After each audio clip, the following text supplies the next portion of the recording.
rawuh pinaringan panjang yuswanipun, lancar sedaya urusanipun, barokah gesangipun, lan insyaallah lunas sedaya utangipun. Bab utang amine banter dhewe. Hadirin yang dimuliakan Allah Ta'ala, alhamdulillah kita semuanya bisa kumpul bareng ngaji, Masya Allah, di tempat dan di kota yang kita yakini kota ini banyak athar peninggalannya orang-orang soleh. Nah, mudah-mudahan kita semuanya kecipratan barokahnya insya Allah. Nah, saya Ramadan memang kadang-kadang keliling, itu tiap kota, tiap tempat itu punya tradisi memuliakan Ramadan beda-beda. Tapi Kudus termasuk salah satu yang paling istimewa. Karena jarang di tempat lain ada tadarus bareng-bareng seperti ini dan yang hadir juga sebanyak ini. Masya Allah, dilanjutkan lagi dengan ngaji dan lain sebagainya. Dan antara kami dengan Kudus, salah seorang ulama asli Kudus yang masyhur yaitu Syekh Abdul Hamid Al-Quds yang nulis kitab Kanzun Najah was Surur. Jadi ini kitabnya internasional nih.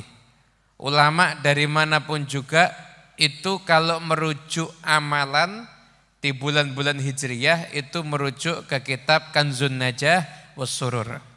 Itu penulisnya Syekh Abdul Hamid Al-Quds itu merupakan murid dari simbah kula. Nah, simbah kula riyen niku jadi mufti ada di Mekah, Habib Husain bin Muhammad Al-Habsyi. Itu di antara santrinya ada Mbah Yai Haji Hashim Asy'ari, ada juga Syekh Mahfud At-Tirmasi, juga Syekhona Khalil Al-Bangkalani, dan ada juga Syekh Abdul Hamid Al-Quds. Maka Syekh Abdul Hamid niku ketika wafatnya gurunya, beliau sempat mengubah syair untuk ucapan takziah dan duka cita. Karena kedekatan batiniah dan kedekatan ruhaniyah antara Syekh Abdul Hamid Al-Quds dengan gurunya tersebut. Mudah-mudahan kita semua insya Allah dapat kecipratan berkahnya orang-orang soleh insya Allah. Amin Allahumma amin. Hadirin para rawuh ingkang kula hormati, kita baca Al-Quran. Al-Quran itu insya Allah betul-betul akan menjadi sesuatu yang akan menerangi hidup kita. Kalau diterangkan Quran dalam hadis kan Quran akan menerangi kubur kita. Sebenarnya sebelum kita masuk kubur, kalau kita itu rajin ngaji Quran, bahkan kita ini punya hubungan dengan Quran, memuliakan Al-Quran, maka Quran itu akan jadi penerang hidup kita. Gimana kisah ulama sufi yang masyhur kita semuanya tahu. Beliau itu pernah awalnya bukan orang soleh. Awalnya mungkin orang yang gak benar. Bahkan mengisi kehidupannya itu dengan mabuk-mabukan. Nah, suatu hari di perjalanan lihat ada sepotong kertas tulisannya Bismillahirrahmanirrahim. Begitu lihat Bismillahirrahmanirrahim, yang mana ini kan ayat pertama daripada Al-Quran yang ditulis di dalam mushaf, maka beliau ambil tulisan Bismillah tersebut, kemudian setelah itu beliau harumkan dengan minyak wangi, setelah itu beliau cium, beliau bawa ke rumah, setelah itu beliau letakkan di tempat yang terhormat di rumahnya. Padahal kondisinya ketika itu mabuk, tapi misi eling hormat sama Quran. Nyun ngapunten, nek tiyang riyen niku senajan mendemi jek hormat Quran. Nek wong saiki pripun?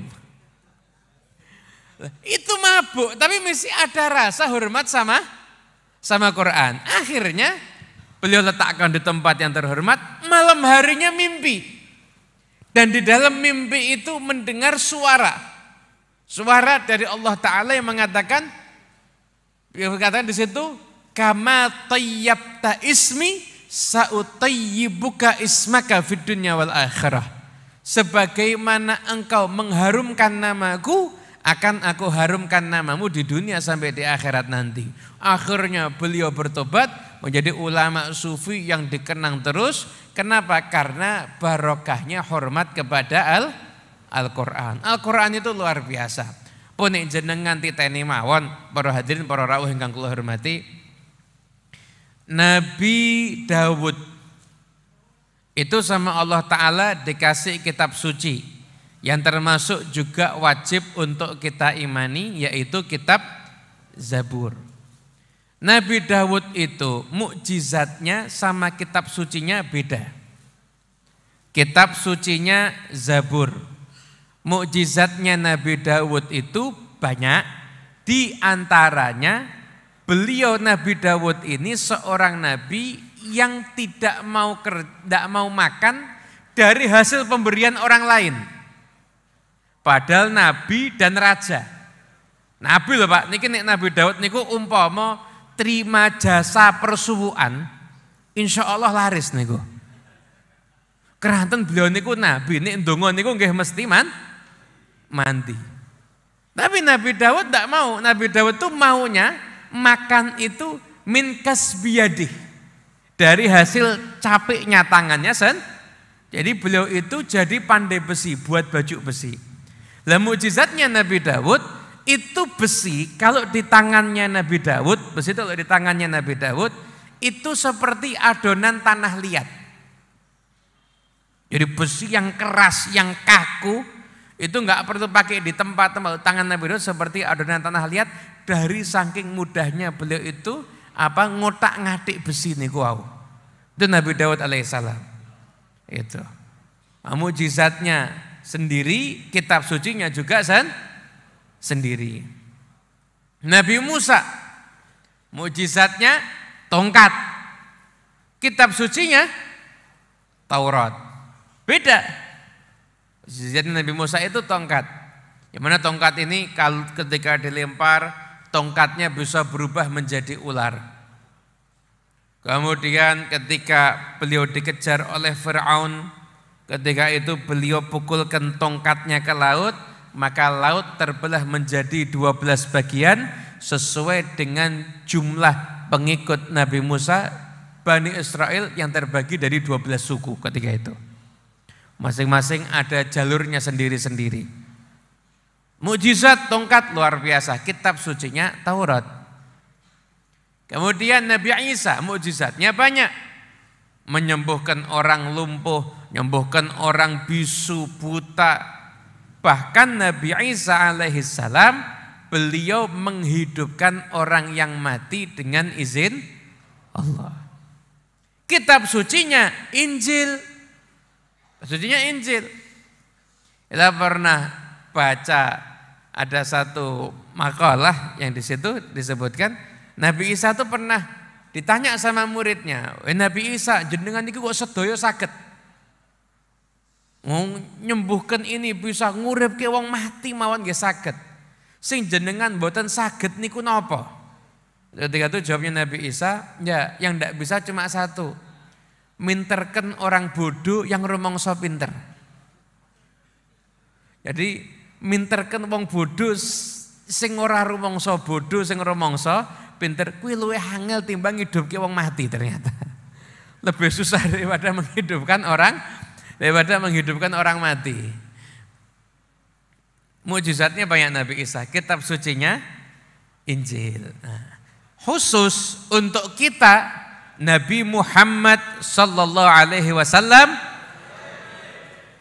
kitab sucinya Al-Quran, mukjizatnya pun juga Al-Quran.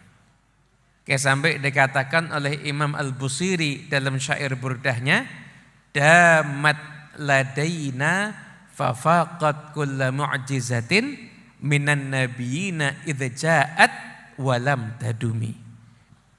Mukjizatnya Nabi yang satu ini hebat. Kenapa? Abadi di tengah-tengah kita. Mukjizatnya dibaca. Kita semua diizinkan untuk dengar. Damat ladaina fafaqat kulla mu'jizatin. Maka mukjizat ini mengungguli semua mukjizat yang ada. Mukjizat tongkat membelah lautan, mukjizat bulan yang terbelah, mukjizat besi itu menjadi halus seperti ada, lihat semua kalah dengan mukjizatnya Al-Quran. Kenapa? Karena para nabi yang lain mukjizatnya idzaat datang walam tadumi, tapi mukjizatnya tidak langgeng, hanya disaksikan oleh orang yang hidup di zaman nabi itu aja, tapi tidak disaksikan oleh generasi yang berikutnya. Beda dengan Al-Quran. Masya Allah, Quran ini mukjizat asli. Anda bayangkan kitab suci umat Islam, khususnya umatnya Nabi Muhammad SAW, itu bisa terletak di dalam dada-dada mereka. Kenapa? Karena banyak yang menghafalkan Al-Quran. Apalagi nih teng Kudus ini kelak pencetak para penghafal Quran. Dengan jalur yang benar, dengan sanad yang jelas. Kerantan saat niki-niki nggih wonten. Ada dulu pesantren kita 30 hari hafal Quran. Wonten. Tapi hari ke-15, hari ke-1 sudah hilang semua hafalannya. Satu hari ngapalkan 1 juz. Hari kedua juz kedua, hari ketiga juz ketiga. Hari ketiga juz ke-1 udah lupa.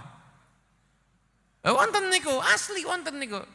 Jadi ngapalkan Quran itu beda manhajnya, beda tarbiyahnya, beda konsepnya. Hadirin yang dimuliakan Allah Ta'ala, Quran ini adalah penerang kehidupan kita semuanya. Sebagaimana dekatnya kita dengan Quran, maka seterang itulah kehidupan itu akan terjadi di dalam kehidupan kita semuanya ini, insya Allah. Kalau kita tuh mau memperbaiki hidup, perbaiki hubungan dengan Quran. Perbaiki hubungan dengan Quran. Insya Allah nanti hidup kita juga akan berkah. Amin Allahumma amin. Lah Quran ini dijaga hifdzan, tapi juga dijaga baik dengan lafadznya, tapi juga dijaga secara maknanya. Pemahaman Al-Quran itu terus diwariskan dari satu generasi ke generasi, bahkan dari ulumul Quran itu melahirkan banyak ilmu yang lainnya. Fikih diambil dari Quran, bahasa diambil dari Quran, sastra Arab diambil dari Quran, bahkan ilmu sains tidak sedikit yang diambil daripada ayat suci Al-Quran. Ini dalu niki kula badhe nerangke Quran sedaya nyuwun ngapunten sampai kapanpun tidak akan selesai. Cuma ada satu poin, kalau ketika disowani kali rencang-rencang panitia darusan umum, walaupun saya sudah dari beberapa tahun ya kadang-kadang nggih nyimak acara teng mriki, tapi malam ini alhamdulillah berkesempatan menyaksikan secara live langsung. Masya Allah luar biasa. Nah, itu kalau pikir ini yang paling tepat dibawakan apa nih? Kalau buka kitabnya Habib Abdullah bin Alawil Haddad, itu Habib Abdullah bin Alawil Haddad mungkin yang banyak kita tahu mungkin ratib Al-Haddad. Ratib Al-Haddad itu bukan dikarang sama Habib Abdullah benten. Ratib itu disusun. Beliau kan apal Kutubus Sittah, hadis itu apal. Habib Abdullah Haddad aja itu seorang mujaddid di masanya. Beliau Habib Abdullah bin Alawil Haddad itu meringkas kitab Ihya. Meringkas kitab Ihya menjadi satu kitab, judulnya Nasaihud Diniyah. Nasaihud Diniyah itu ringkasannya kitab Ihya. Jadi kalau biasanya kita di pondok, sebelum kita ngaji kitab Ihya, kita ngajinya Nasaihud Diniyah. Dan untuk anak-anak yang sudah belajar nahwu, mungkin sudah hatam jurumiyah, kalau mau ngelancarkan baca kitab, biasanya latihan bacanya Nasaihud Diniyah dulu. Kalau membaca Nasaihud Diniyah lancar, dan setelah itu mufrodatnya ngerti artinya, bisa menerjemahkan, insya Allah kitab-kitab lainnya insya Allah selanjutnya akan mudah. Itu Nasaihud Diniyah. Mudah dipelajari, tapi makna yang terkandung itu luar biasa. Lah, dikatakan di situ, beliau mengatakan wa minal munjiyat asyarifah, di antara penyelamat yang mulia itu ada satu sifat yang harus kita miliki, yaitu at-tawakkul tawakkul. Bahasa Arabnya at-tawakkul. Bahasa Indonesianya tawakal. Tawakal. Jadi gini, nyun ngapunten. Zaman sekarang ini kita lihat wong mumet kathah napa mboten? Kathah. Wadah kula sakniki mboten sah kasef-kasefan. Kula nek ningali tiyang kupluke rada miring kula iso ngerti. Iki kakean utang. Nek ora bar disentaki karo bojone iki. Pun supaya nek enten rada ngaji dinglak-dingluk kupluke miring wis nek ndak kakean utang ya diamuk karo bojone iki mesti. Hadirin yang dimuliakan Allah Ta'ala, orang sekarang ini bingung banyak. Bingung banyak. Kenapa? Karena tidak tahu caranya menjalani hidup yang baik. Kita ini hidup suruh menjalani. Laksanakan apa yang jadi tugas kita. Itu. Nanti yang tugasnya Allah nanti yang akan ngatur semuanya. Tawakal itu kita memasrahkan sesuatu urusan kepada wakil. Dan nanti yang ngurusi urusan kita itu wakil. Dan tidak ada wakil bagi kita yang terbaik kecuali Allah Subhanahu wa ta'ala. Bukan wakil rakyat loh, benten melih niki. Ini urusan dunia akhirat. Tawakal itu kita punya sikap segala urusan kita ini pasrah kepada Allah Subhanahu wa ta'ala. Tapi jangan salah, al-jarihatu ta'mal wal qulubu tatawakkal. Kaidahnya itu anggota badan tetap kerja, ikhtiar. Tapi hatinya yang pasrah, itu namanya tawakal. Jadi hidup ini ndak usah mumet. Ndak usah utangnya akeh, ndak usah mumet. Kenapa? Karena jenengan mumet tetep ora iso nyaur. Lho kenapa nggih? Mumet ora iso nyaur, ndak mumet ya padha-padha ora iso. Tapi kalau ndak mumet setidaknya mesti dapat nilai pasrah marang Gusti Allah. Tapi pasrahnya ada ilmunya.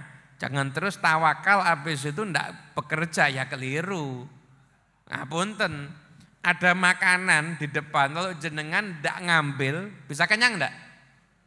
Ndak, yang ngambil harus ikhtiar. Ada asbab itu min sunnatillah, pun ketentuane aturane Gusti Allah. Nek tiyang niku nggih pengen wareg ya mangan, nek pengen duwe anak ya ora rabi. Muga-muga sing urung rabi insyaallah rabi. Amin. Sing wis mboten sah amin barang ta ya. Hadirin yang dimuliakan Allah Ta'ala, tawakal itu gitu. Jadi kita, Allah itu jadi wakil kita untuk ngurusi urusan kita. Itu namanya tawakal. Pasrah datang Gusti Allah. Tapi anggota badan itu masih kerja. Pun jenengan kula paringi contoh sing gampil mawon. Kita kalau menunaikan ibadah umroh atau haji, berumroh atau haji, di antara rukunnya kita harus melaksanakan ibadah yang setelah tawaf itu apa? Sa'i. Sa'i itu dari mana? Dari Jekulo sampai Muria. Dari Sofa sampai Marwa. Kenapa kok asal mulanya ada sa'i? Karena mengenang tawakalnya Siti Hajar, ibunya Nabi Ismail alaihissalam. Jadi Nabi Ibrahim alaihissalam itu dapat perintah dari Allah Ta'ala untuk meletakkan Siti Hajar dan Nabi Ismail di satu tempat. Bayangkan ya, Siti Hajar sama bawa bayi dibawa ke satu tempat, ditinggal tidak ngomong apa-apa. Tempatnya gersang, padang pasir. Nggak ngomong A, nggak ngomong B, ditinggal. Setelah itu tanya Siti Hajar, kenapa?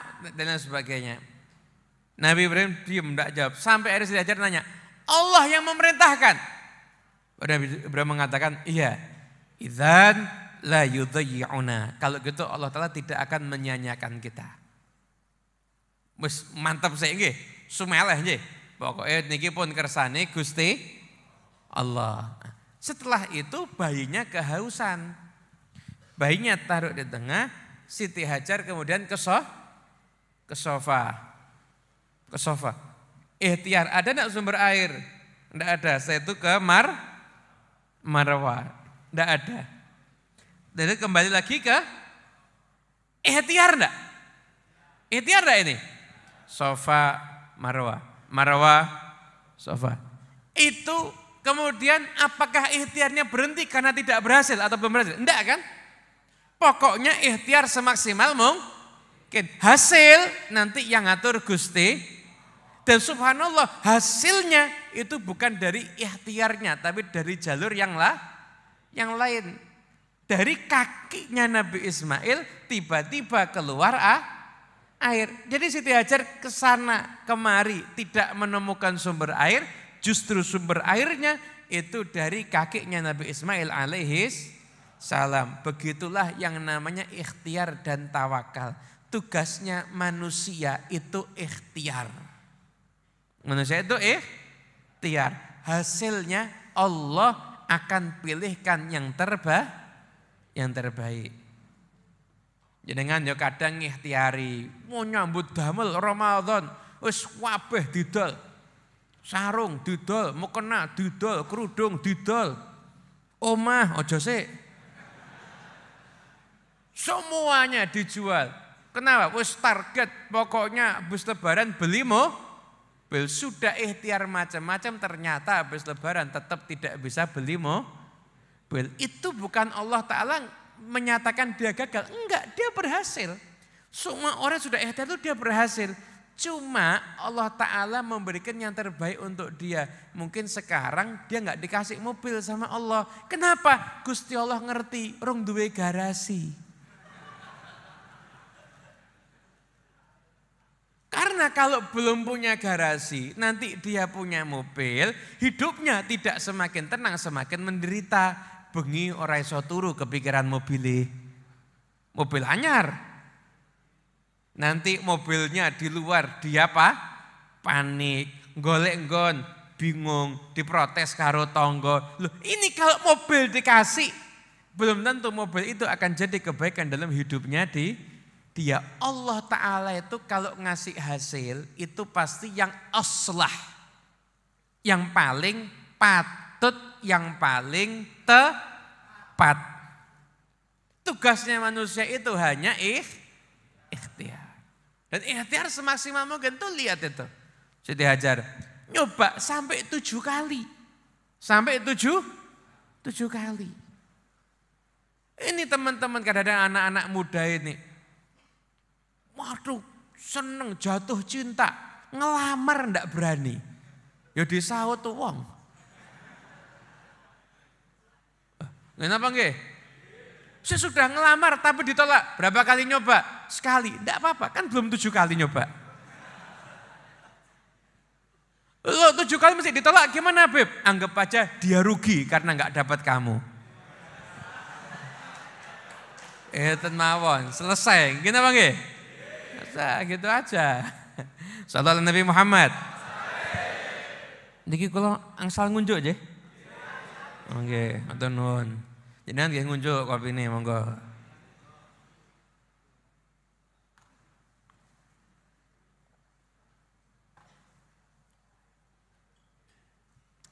Jadi itu namanya tawakal. Ya, hidup ini tawakal itu batinnya itu tawakal. Pokoknya pasrah sama Allah. Tugas kita itu hanya zahir ini dijalankan. Itu tugasnya manusia. Dalam hal apapun juga. Mau cari rezeki sama. Pokoknya jenengan nyambut damel, sing penting nyambut damel ingkang halal. Setelah itu yang kerja betul-betul niat. Jadi jangan nyun ngapunten, kadang-kadang nek wis ngerti ilmune tawakal nyambut gawe sakarepe dhewe. Orang laki itu apalagi pemimpin rumah tangga itu harus kerja, Harus kerja, kecuali kalau jenengan sudah makom tajrid. Nah makom tajrid itu disebutkan dalam kitab Ihya, kalau 3 hari tidak makan ora sambat luwe. Itu bisa di makom tajrid. Lagi buka kurma, kali sego, tempe, mawon wis kakean protes, jangan makom tajrid. Nanti hidupnya isinya sambat karo ngresulo. Yang bukan makom tajrid berarti makomul asbab. Ya berarti ikhtiar kerja. Ikhtiar kerja. Nah, Masya Allah, Indonesia ini tempat paling gampang cari duit. Wabeh didol payu. Sego dipemi sudah dikarak. Loh, gini apa nggih? Itu kan kreatifnya orang Indonesia itu. Semuanya itu pokoknya lapangan pekerjaan itu selalu ada. Ndak harus kerja sama orang lain, kerja sendiri, yang penting dan jangan mikir banyak atau dikit hasilnya. Pokoknya nyambut gawe. Mau banyak, mau dikit, hasil itu nanti kersane Gusti. Loh, kadang-kadang jenengan dapat hasil bukan dari kerjanya jenengan, tapi dari sisi-sisi yang lain. Yang jelas hidup ini pun gampangane matur je. Gampangane matur je. Nanti yang biasa pakai medsos, ini catat nanti. Hidup itu intinya luruskan niat, sempurnakan ikhtiar, hasil pasrahkan sama Allah. Enak apa enak? Enak. Jenengan pengen rabi, luruskan niat. Rabi nggak apa? Biar pokoknya tidak terjerumus sama yang haram. Niat-niat yang bagus dulu, lihat yang lurus. Kemudian sempurnakan ikhtiar, golek. Ojo malah ngerepoti Pak Yai, sowan Pak Yai kula tolong jenengan golekke ya Pak Yai. Kadang-kadang nyuwun ndak masuk akal. Oh, lha sing pripun nang? Pokoke sing hafizah, sing ayu, salehah, syukur-syukur nggih bapake sugih. Nek kula dadiane tak jawab, nek wong enek ya ora gelem karo kowe. Lang kowe sing potongan pas-pasan mawon milih apa nek sing ayu ya mesti luwe milih. Ngene apa nggih? Luruskan niat. Nikahmu apa? Luruskan niat. Kemudian sempurnakan ikhtiar, cari. Sudah dapat kemudian lamar. Belum punya duit, syaratnya nikah itu bukan punya duit. Belum punya kerja, syaratnya nikah itu bukan sudah harus punya kerja, enggak.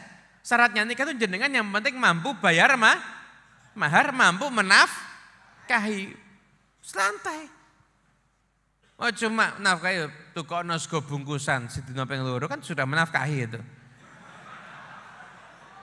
Nafaqatul mu'sir. Yang penting tempat tinggal ada, ora kudu duwe dhewe. Entuk selian ya alhamdulillah. Lah ngontrak ya ora apa. Oh insyaallah sok ben yo tuku dhewe. Amin Allahumma amin. Wis sing amine banter insyaallah dongane kabul Ramadan niki. Tapi yang amin kok yang sudah ngelamar semuanya nih kata-kata. Ada yang belum. Hadirin yang dimuliakan Allah Ta'ala. Jadi ini saya baru mulai ceramah kok. Ini pokoknya sudah tak niati berakhir jam 11 ya insyaallah. Sekarang berarti masih tersisa hampir 15 menit lagi. Ya kalau tambah-tambah dikit ya injury time berarti ya. Tapi insya Allah tidak sampai adu penalti. Hadirin yang dimuliakan Allah Ta'ala, hidup tuh gitu, luruskan niat, sempurnakan ikhtiar.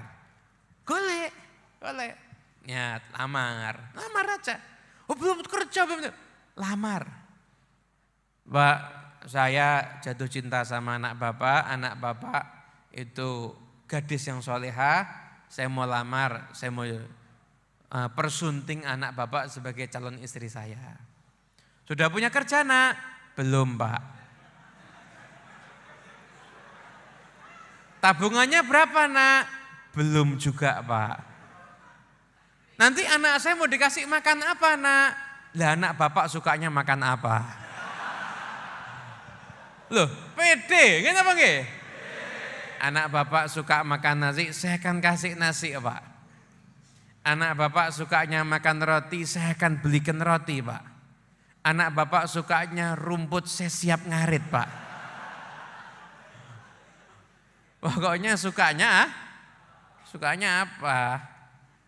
Itu langsung ditolak. Alhamdulillah. Loh, itu nek mertuane waras kan mesti nolak gitu. Tapi jangan khawatir, nanti ada mertua-mertua yang tidak waras juga ada. Jadi jenengan hanya insya Allah dapat nasib mertua yang tidak pati waras. Nanti insya Allah bisa diterima. Masih ada peluang kok. Ada peluang. Lo ngapain? Wong sing waras kali sing mboten kathah pundi? Mboten ya wis akeh peluang insya Allah. Tapi nek bab duit akeh sing waras nggih. Bab duit nih kata sing waras. Sallallahu alaihi Nabi Muhammad. Kembali lagi hadirin yang dimuliakan Allah Ta'ala. Jadi intinya hidup ini jalani. Ini jalani. Tapi jangan merasa bisa. Jangan merasa bisa. Semua jenengan tuh jadi tawakal itu bukan berarti tidak kerja. Bukan berarti tidak mikir strategi. Bukan berarti tidak mikir perencanaan. Tetap badan kerja, akal mikir strategi, akal ngatur, akal merencanakan. Tawakal itu yang dilakukan sama hati. Hati itu berharap hanya Allah. Tawakalnya kita, hati kita tawakal Allah Ta'ala itu kita ngarep-ngarepnya sama Allah. Seakan-akan perencanaan kita tidak ada, energi kita tidak ada, kita tidak punya apa-apa kecuali Allah. Ikhtiarlah seakan-akan ikhtiarmu itu adalah segalanya. Lalu tawakallah seakan-akan engkau tidak punya apa-apa. Nah, lihat coba Kanjeng Nabi Muhammad SAW. Kejadiannya juga waktu bulan Ramadan, Pak. Perang Badar. Perang Badar itu perang yang paling monumental, paling spektakuler. Karena itu penentuan. Jadi Kanjeng Nabi keluar sama 313 orang, niatnya mau mencegat karavan dagang. Bukan mau perang. Lah berarti persenjataan seadanya. Begitu keluar karavan dagangnya lolos, orang kafir Quraisy dari Mekah datang 1000 orang. Itu sahabat, ya takut Pak. Dan dengan sahabat itu mentalnya ya dididik sama Kanjeng Nabi. Itu mereka ketika diajak perang Badar itu, kanam yusaquna ilal mauti wa hum yanzurun. Dan disebutkan di surat Al-A'raf itu, seakan-akan mereka itu digiring menuju kematian dan mereka menyaksikan kematian itu. Itu yang ada di hati sahabat ketika akan diajak perang Badar ketika itu. Berat, jangan dikira enggak berat.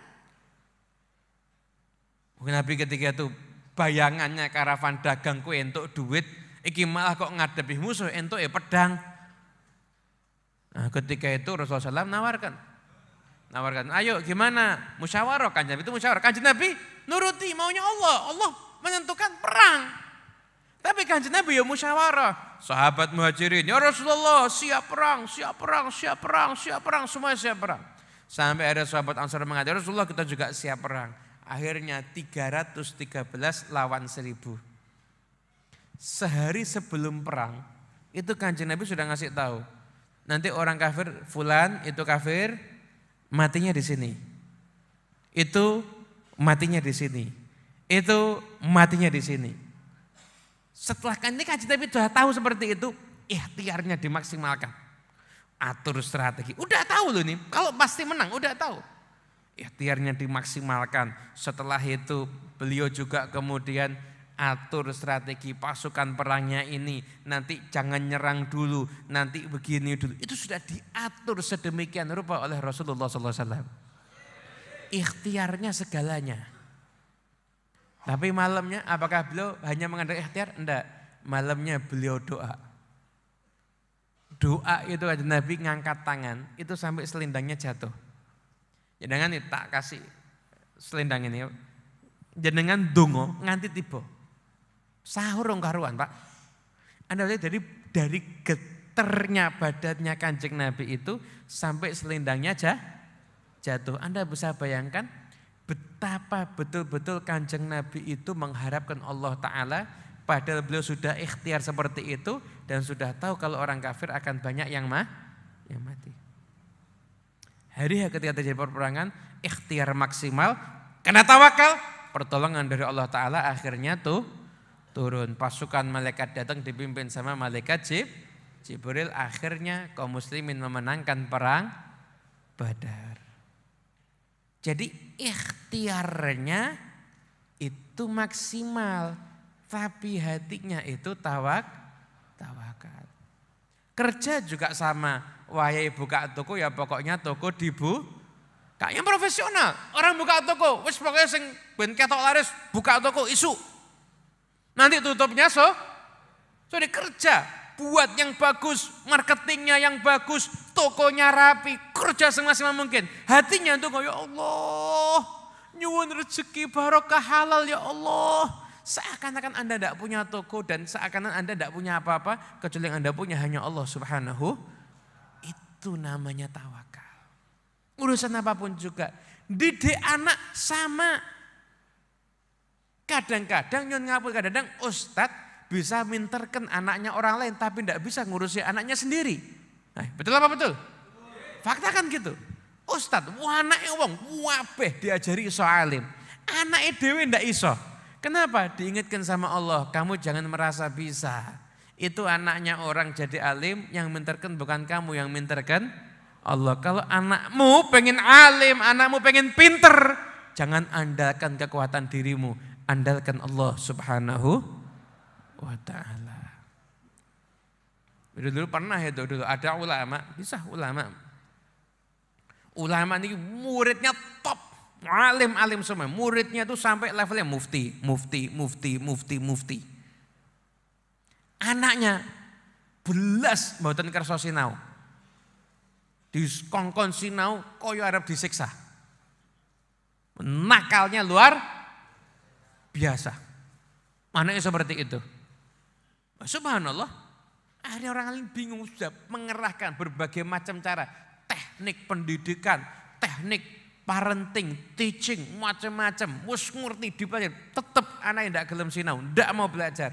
Sampai akhirnya tidur dapat petunjuk, kalau kamu pengen ngurusi anakmu dewe urusono, tapi kalau kamu pengen anakmu diurusi sama Allah Ta'ala, pasrahkan sama Gusti Allah. Baru sadar dia, ya Allah, selama ini aku mengandalkan ikhtiarku, keliru. Harus yang aku andalkan itu Gusti Allah. Ikhtiarnya dijalankan, tapi hatinya santai. Aku ikhtiar, kowe manut ndak manut sakarepuna. Yang penting aku pun pasrah kali Gusti. Santai. Dulu kalau dia ikhtiar anaknya ndak manut, nesu-nesu, ngamuk. Begitu pasrah sama Allah Ta'ala, maka enggak lama tiba-tiba anaknya tergerak sendiri untuk belajar setahun anaknya gedu belajar terus. Subhanallah, setahun belajar kayak seperti yang sudah 7 tahun belajar. Alim, level kitabnya kayak seperti yang sudah 7 tahun belajar. Dapat futuh. Kenapa? Karena orang tuanya masrahkan kepada Allah Subhanahu wa ta'ala. Makanya tawakal itu ngelatih hati. Kita ini tidak bisa apa, yang bisa segalanya itu Allah Subhanahu wa ta'ala. Maka kita pasrahkan semuanya kepada Allah Subhanahu wa ta'ala. Jenengan sakit, pernah sakit? Nggak sakit. Kalau sakit terus minum obat. Minum obat dulu apa ke dokter dulu? Minum obat tidak sembuh. Dokter tidak sembuh. Profesor tidak sembuh. Provokator. Semua dicoba tidak sembuh. Baru nggelar sajadah ndonga, ya Allah, ya Allah, ya Allah. Telat. Harusnya tuh doa dulu atau minum obat dulu? Doa dulu, ya Allah, sakit nih bisa menyembuhkan Engkau ya Allah. Hanya Engkau yang bisa menyembuhkan sakit ya Allah. Enggak ada yang lain ya Allah. Ya Allah, sembuhkan sakitku ya Allah. Hatinya tawakal. Yang bisa menyembuhkan Allah. Badannya ikhtiar. Minum obat. Pergi ke dokter. Akhirnya insya Allah sembuhnya cepat. Kenapa? Karena kalau sudah Anda itu angkat tangan, Anda angkat tangan minta Allah dengan hati yang sungguh-sungguh, maka urusan Anda semuanya akan diurus oleh Allah Subhanahu wa ta'ala. Itu namanya tawakal. Maka dulu datang satu orang Badui, Nabi bawa untanya. Ya Rasulullah, saya ikat unta saya atau saya tawakal? Lanjut Nabi, ikat kemudian tawakal. Ikat kemudian tawakal. Tawakal itu simbolnya usaha, simbolnya doa. Ikhtiar itu simbolnya usaha. Usaha dan doa itu harus berjalan seiringan. Cuma usaha tanpa doa sombong, cuma doa tanpa usaha bohong. Pengen masuk surga? Pengen, ya jangan modal tawakal tok. Ya mulai melaksanakan kewajiban. Kemudian saya itu menjauhi segala perkara yang haram. Kemudian setelah itu mulai melaksanakan ketaatan-ketaatan yang lainnya. Lah kalau sudah itu dijalani, maka insya Allah kita semuanya yang akan dapat taufik dari Allah Ta'ala, kita akan mudah melaksanakan ketaatan. Nyun ngapunten, problem kita, kenapa kok kita sering sumpek, kita sering galau, kita sering gelisah, kita sering cemas, kita sering takut, karena kita semua jarang melibatkan Allah dalam kehidupan kita. Kita jarang nyuwun dipernahke kalih Gusti Allah. Urusan apapun juga, urusan rumah tangga, urusan anak, urusan kerja, urusan didik, urusan apapun juga, dahulukan kita selalu punya pola hidup, pokoknya usaha dan juga kemudian doa. Usaha itu simbolnya ikhtiar dan doa itu simbolnya tawakal. Kalau itu sudah dijalani, ya insya Allah kita semuanya pasti akan mendapatkan berkah dari Allah Subhanahu wa ta'ala. Itu para nabi gitu semua. Itu semuanya mereka. Mereka semuanya para aulia Allah wassalin juga sama hidupnya gitu. Hidupnya seperti itu. Jadi ya usahanya itu pokoknya dijalani. Tapi yang profesional, jangan apa aja? Jangan profesional, usaha profesional. Innallaha yuhibbu abdan idza amila amalan ayyutqinah. Allah Ta'ala itu mencintai seorang hamba jika hamba itu mengerjakan sesuatu, maka dia mengerjakan itu dengan itqan, dengan cermat, dengan teliti, dengan bagus dan dengan serapi mungkin. Orang yang setiap berbuat sesuatu itu dengan serapi mungkin, itu yang akan dapat cintanya Allah Subhanahu wa ta'ala. Apakah hasil itu harus sesuai dengan yang di mata manusia? Jadi kalau paringi contoh sebelum pengajian saya tutup. Ada orang buat pengajian. Semua disiapkan. Semua ikhtiar sudah dimaksimalkan. Niat pengajian pokoknya demi syiar Islam. Hari H dari sore sampai tengah malam hujan. Yang datang banyak apa dikit? Dikit, yang datang dikit. Ketika pengajiannya dikit, itu pengajiannya gagal apa enggak? Enggak gagal. Gagal itu kan menurut pandangan manusia. Apakah pengajian itu sukses harus rame? Enggak harus. Ketika orang itu sudah ikhtiar dan dia sudah tawakal, maka dia sudah berhasil. Mungkin hujannya saat itu adalah berkah yang Allah turunkan untuk dia. Kenapa? Kalau seandainya tidak hujan, mungkin ada keadaan yang jauh lebih buruk dibandingkan kalau sampai terjadi hujan. Makanya wis banyak urip niki pokoke sumeleh mawon, pasrah datang Gusti Allah, kita pokoknya hidup jalani dengan ikhtiar semaksimal mungkin dan hati kita tawakal kepada Allah Subhanahu wa ta'ala. Dan jangan lupa tawakal itu dari pertama, bukan sudah mentok. Nyambut damel mentok mboten hasil-hasil baru ya Allah kula tawakal ya Allah. Telat. Idza azamta fatawakkal Allah. Tawakal itu langkah jenengan keluar rumah, doanya apa? Bismillahi tawakkaltu. Itu langkah pertama atau langkah terakhir? Langkah pertama. Dari langkah pertama kita sudah tawakal. Lah kelirunya kita juga gitu, tawakal tok ke buri. Sementok ngelamar kono tolak, ngelamar kono tolak, ngelamar kono tolak, ngelamar kono tolak. Ya Allah kula tawakal ya Allah, wis entek kabeh wong ayune. Wong koret-koretane tok nggih. Itu dari awal melangkah itu kita sudah tawakal kepada Allah Subhanahu wa taala. Sukses, insya Allah sukses dunia akhirat. Jangan diukur sukses pakai suksesnya manusia nggih. Jangan diukur. Dunia niki wang sinawang. Dunia niki wang sinawang. Nah, ini kalau sudah mau tak tutup akhirnya pun ini terakhir betul niki. Tahu kitab Sulamut Taufik? Pernah dengar ya? Kitab Sulamut Taufik itu karya Habib Abdullah bin Husain bin Thahir. Nah, beliau itu punya majmu' kalam, ada kutipan nasihat beliau itu ada nasihat yang bagus. Beliau mengatakan gini. Dunia ini seperti Dajjal. Dajjal itu kan nanti membawa surga, membawa neraka.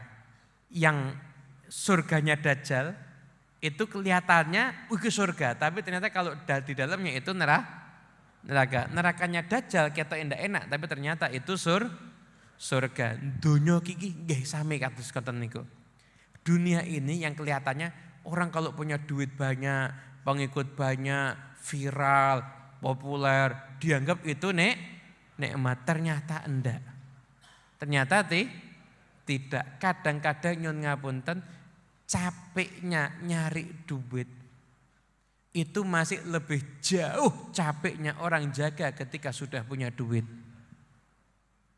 Orang nyari duit itu badannya tok capek golek duit.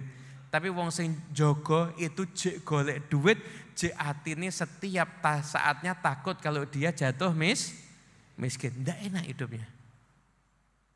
Orang yang hidup sederhana, qanaah, kadang-kadang hatinya lebih tenang dibandingkan yang uangnya banyak. Urip teng donya niki wang sinawang. Wang sinawang. Berarti nek ngono mboten sah gadah arta, Beb. Ya tetep.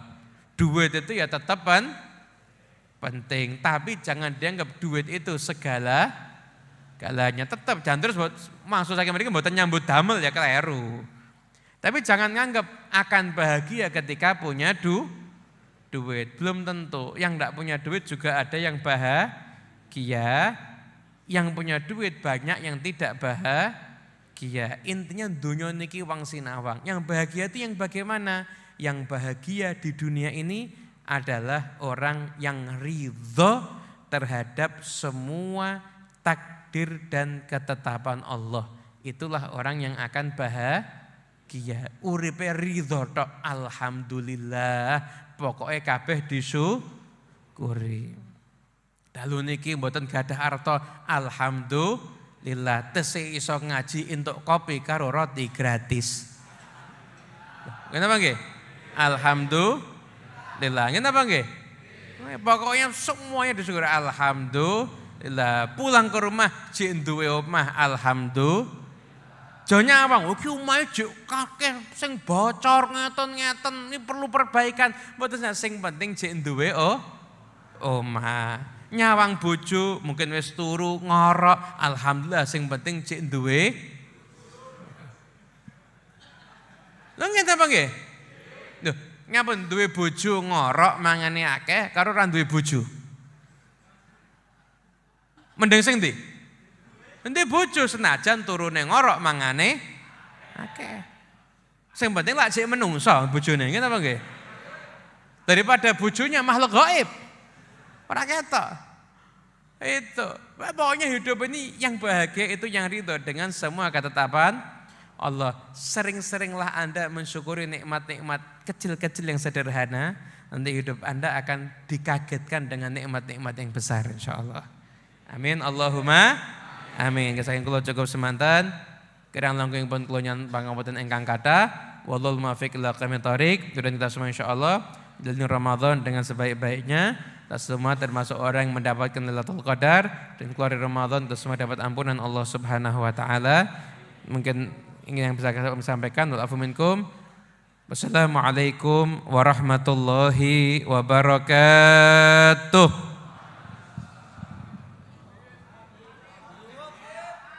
Doa sekalian. Borongan iki berarti iki. Bismillahirrahmanirrahim. Alhamdulillahirabbil alamin. Allahumma shalli wa sallim ala sayidina Muhammadin wa ala alihi washabbihi ajma'in. Allahumma inna nas'aluka al-afiyah wa dawamal afiyah wa tamamal afiyah wa syukura 'alal afiyah. Allahumma ighfir lana wa liwalidina wa limasyayikhina wa muallimina wa dhawil huquqi 'alaina. Allahumma iftah 'alaina wa 'ala auladina wa 'ala talabatina futuhal 'arifin wa faqihna wa iyyahum fid din wa 'allimna wa iyyahum ta'wil wa hdina wa iyyahum ila sawa'is sabil. Allahumma aghnina bil 'ilmi wa zayyina bil hilmi wa akrimna bit taqwa wa jamilna bil 'afiyah. Allahumma nazzih qulubana 'anit ta'alluqi biman dunak waj'alna min qaumin tuhibbuhum wa yuhibbunak. Allahumma aslihin niyyah wa dzurriyyah waj'alil hajat kullaha maghdiyah diniyah wa dunya wa akhirah bi jahi khairil bariyah. Allahumma aktubna mimman shama qama ramadan imanan wa ihtisaban hatta naghda bil ghufran wa aidik minan niran wa ila qadati nabi Muhammad sallallahu alaihi wasallam. Al-Fatihah. Bismillahirrahmanirrahim. Maliki yaumiddin. Iyyaka na'budu wa iyyaka nasta'in. Ihdinas siratal mustaqim. Siratal ladzina an'amta 'alaihim ghairil maghdubi 'alaihim waladdallin. Amin amin ya rabbal alamin.